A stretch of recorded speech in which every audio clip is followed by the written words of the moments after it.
लेकिन सबसे पहले आपको बताते हैं कि हॉर्मूज की जो नाकाबंदी है वो अब भी जारी है। यहां पर अमेरिका की नौसेना तैनात है और अमेरिका के सैनिक लगातार इस रास्ते से गुजरने वाले समुद्री जहाज़ों की तलाशी ले रहे हैं। 28 फरवरी को ईरान पर हमले के बाद से ही हॉर्मूज का रास्ता लगभग बंद है और यहां से दुनिया का लगभग 20% तेल गुजरता है। लेकिन पिछले 83 दिनों से हॉर्मूज बंद होने की वजह से यहां से तेल की सप्लाई लगभग रुक गई है। पूरी दुनिया परेशान है।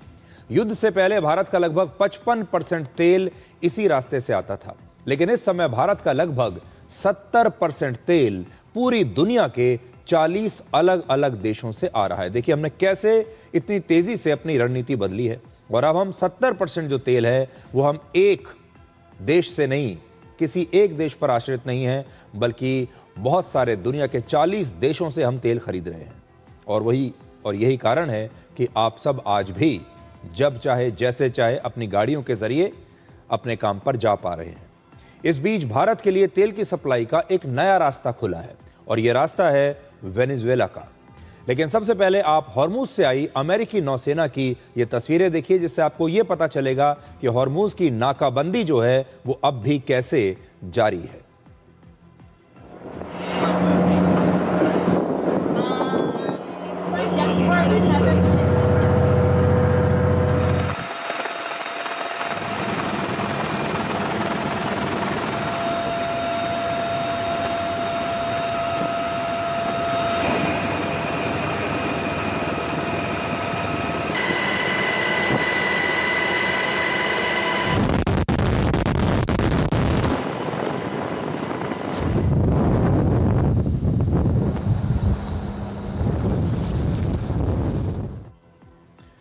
पूरी दुनिया में तेल संकट इस समय चल रहा है और इसके बीच आज हम आपको ये बताने वाले हैं कि कैसे भारत, अमेरिका और वेनेजुएला के बीच एक नया ऑयल ट्रायंगल यानी तेल का त्रिकोण बन रहा है।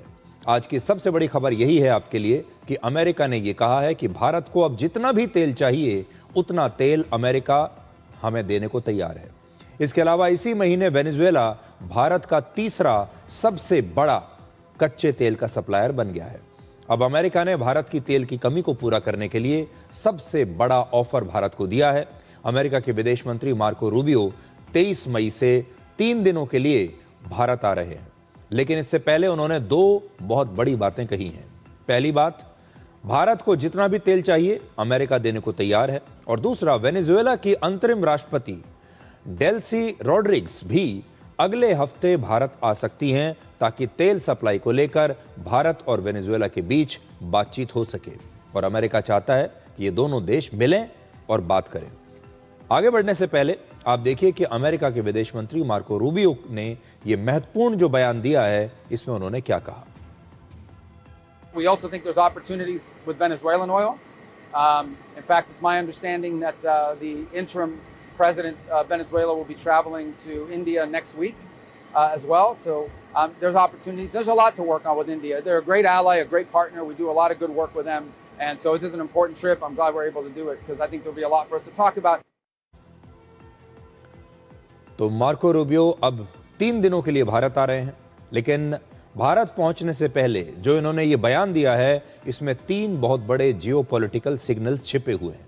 पहला, अमेरिका को डर है कि तेल की वजह से भारत रशिया पर कहीं बहुत ज्यादा निर्भर ना हो जाए। यूक्रेन युद्ध के बाद से ही भारत ने रशिया से सस्ता तेल खरीदना शुरू किया था और आज भी भारत अपना सबसे ज्यादा कच्चा तेल रशिया से खरीद रहा है। लेकिन अब अमेरिका चाहता है कि भारत अपना ज्यादा से ज्यादा तेल अमेरिका के जरिए वेनेजुएला से खरीदे। दूसरा, अमेरिका वेनेजुएला को फिर से ग्लोबल ऑयल मार्केट में वापस लाना चाहता है। वेनेजुएला के पास पूरी दुनिया का सबसे बड़ा तेल भंडार है, लेकिन वर्षों तक अमेरिकी प्रतिबंधों और राजनीतिक संकट की वजह से वेनेजुएला अपना ये तेल दुनिया को कभी बेच नहीं पाया। इसीलिए वेनेजुएला के पास कभी पैसा नहीं आया और वो गरीबी में डूबता चला गया। इसी साल जनवरी में अमेरिका ने वेनेजुएला के राष्ट्रपति निकोलस मदुरो को सत्ता से बाहर कर दिया और अमेरिका की जेल में उन्हें डाल दिया। आपको याद होगा, अमेरिका ने उन्हें गिरफ्तार कर लिया था वेनेजुएला से और अब वो अमेरिका की जेल में है। और इस समय वेनेजुएला के इतने बड़े तेल के कारोबार को भी अमेरिका धीरे धीरे अपने कंट्रोल में ले रहा है। और तीसरी बात यह कि अब वेनेजुएला का तेल बेचकर अमेरिका भारत को अपना एक बहुत बड़ा एनर्जी पार्टनर बनाना चाहता है। और इसी वजह से मार्को रूबियो खुद बता रहे हैं कि वेनेजुएला की अंतरिम राष्ट्रपति अगले हफ्ते भारत आ सकती है। इसी महीने वेनेजुएला भारत का तीसरा सबसे बड़ा कच्चे तेल का सप्लायर भी बन गया है। इस समय भारत को कच्चे तेल की सप्लाई करने में रशिया पहले नंबर पर है, यूएई दूसरे नंबर पर है और वेनेजुएला अब तीसरे नंबर पर आ गया है। और वेनेजुएला ने सऊदी अरब को पीछे छोड़ दिया है, जबकि पिछले महीने अगर हम देखें तो रशिया पहले नंबर पर था, सऊदी अरब दूसरे नंबर पर था और तीसरे नंबर पर यूएई था, जिससे हमने सबसे ज्यादा तेल खरीदा था। लेकिन अब वेनेजुएला तीसरे नंबर पर आ गया। इसका मतलब है कि यूएई और वेनेजुएला दोनों देशों से भारत अब पहले के मुकाबले कहीं ज्यादा कच्चा तेल खरीद रहा है। और वेनेजुएला ने भारत को तेल सप्लाई करने के मामले में अब सऊदी अरब और अमेरिका दोनों को पीछे छोड़ दिया है। इस महीने वेनेजुएला भारत को प्रतिदिन लगभग 4 लाख बैरल कच्चे तेल की सप्लाई कर रहा है, जो पिछले महीने तक 2,83,000 बैरल्स हुआ करता था। यानी पिछले महीने के मुकाबले भारत अब लगभग 47% ज्यादा तेल वेनेजुएला से खरीद रहा है। और भारत में प्रतिदिन 55 लाख बैरल तेल का इस्तेमाल होता है। इसकी सबसे बड़ी वजह ईरान युद्ध है, जिसके बाद से हॉर्मूज का रास्ता लगभग बंद हो गया और यही कारण है कि अब हम वेनेजुएला से इतनी बड़ी मात्रा में तेल खरीद रहे हैं। आप जरा मानचित्र पर देखिए कि वेनेजुएला और भारत के बीच अगर ये तेल का व्यापार होगा तो कैसे होगा। इन दोनों देशों के बीच 2 मुख्य समुद्री रास्ते हैं। पहला रास्ता लगभग 15,000 किलोमीटर लंबा है। इसे तय करने में किसी भी समुद्री जहाज को लगभग 25 दिन लगते हैं। हालांकि रेड सी से होकर जाने वाले इस रास्ते में सुएज कनाल और बाब अल मंडेब जैसे 2 चोक पॉइंट्स भी हैं जो काफी रिस्की हैं। अब दूसरा जो रास्ता है यह लगभग 22,000 किलोमीटर लंबा है। अब इतना लंबा यह रास्ता जरूर है और इसे तय करने में समुद्री जहाज को 25 से 40 दिन भी लग सकते हैं, लेकिन इसे हॉर्मूज के रास्ते की तरह कभी बंद नहीं किया जा सकता, यानी ये कहीं ज्यादा सुरक्षित है। तो ये 2 रास्ते आपकी स्क्रीन पर हैं, देखिए मैं आपको दिखा रहा हूं। एक रास्ता है 15,000 किलोमीटर लंबा, दूसरा रास्ता है 22,000 किलोमीटर लंबा। अब ये जो 22,000 वाला है ये बिल्कुल सुरक्षित है, इसके बंद होने का कोई चांस ही नहीं है, यानी लगातार यहां से सप्लाई हमें आ सकती है। लेकिन इसकी समस्या यह है कि यहां तक वेनेजुएला से भारत आने में 25 से 40 दिन लग जाएंगे। और जो दूसरा रास्ता है वो थोड़ा छोटा है, उसमें भी 25 दिन लगेंगे, लेकिन तब भी यह रास्ता कुछ हद तक पेचीदा है। अब हॉर्मूज के रास्ते से किसी भी समुद्री जहाज को भारत पहुंचने में लगभग 2 से 3 दिन लगते हैं। तो जरा अंदाजा लगाइए आप कि कहां हॉर्मूज के जरिए 2 से 3 दिन में समुद्री जहाज भारत पहुंच जाया करते थे और कहां अब 25 से 40 दिन लगेंगे। इसलिए हमें तेल तो मिलेगा, तेल की सप्लाई हमारी रुकेगी नहीं, लेकिन तेल की सप्लाई जो है वो बहुत धीरे धीरे होगी। 2-3 दिन का रास्ता और कहां 25 दिन या 25 से 40 दिन का रास्ता, ये अंदाजा आप लगा लीजिए। इसलिए आपके लिए संतोष की बात यह है कि आपको जो तेल की सप्लाई है वो लगातार मिलती रहेगी, क्योंकि एक बहुत बड़ा जरिया भारत ने खोज लिया है वेनेजुएला के रूप में।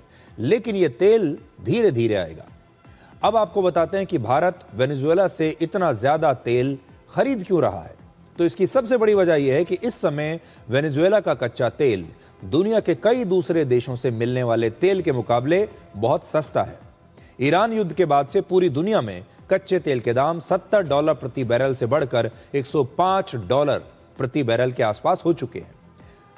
वैसे वेनेजुएला के हैवी क्रूड ऑयल को प्रोसेस करना कहीं ज्यादा मुश्किल भी होता है, लेकिन हमारे देश की कुछ मॉडर्न रिफाइनरीज ऐसी हैं जो इस प्रकार के क्रूड ऑयल को आसानी से रिफाइन कर सकती हैं। इसका मतलब है कि पहले भारत तेल के लिए मुख्य रूप से पश्चिम एशिया पर निर्भर हुआ करता था, लेकिन अब हमारा देश एक ही इलाके या कुछ ही देशों पर भरोसा करने के बजाय बहुत सारे देशों से तेल खरीदने की रणनीति अपना रहा है, ताकि किसी युद्ध की वजह से या फिर किसी रास्ते के बंद होने की वजह से कच्चे तेल की सप्लाई पर कभी कोई परमानेंट असर ना पड़े। और इसीलिए जैसा हमने शुरू में आपको बताया, अब हम 40 देशों से अपना तेल खरीद रहे हैं। सबसे अच्छी बात यह है कि भारत पहले ही ये स्पष्ट कर चुका है कि जो भारत के लोगों के हित में होगा, हम उसी देश के साथ सौदा करेंगे, चाहे वो देश कोई भी हो। हमारे लिए जो सर्वोपरि है वो है भारत का हित। हमें जो सस्ता तेल देगा हम उससे खरीदेंगे, चाहे वो अमेरिका हो, वो रशिया हो, पश्चिम एशिया का कोई देश हो या फिर वेनेजुएला हो।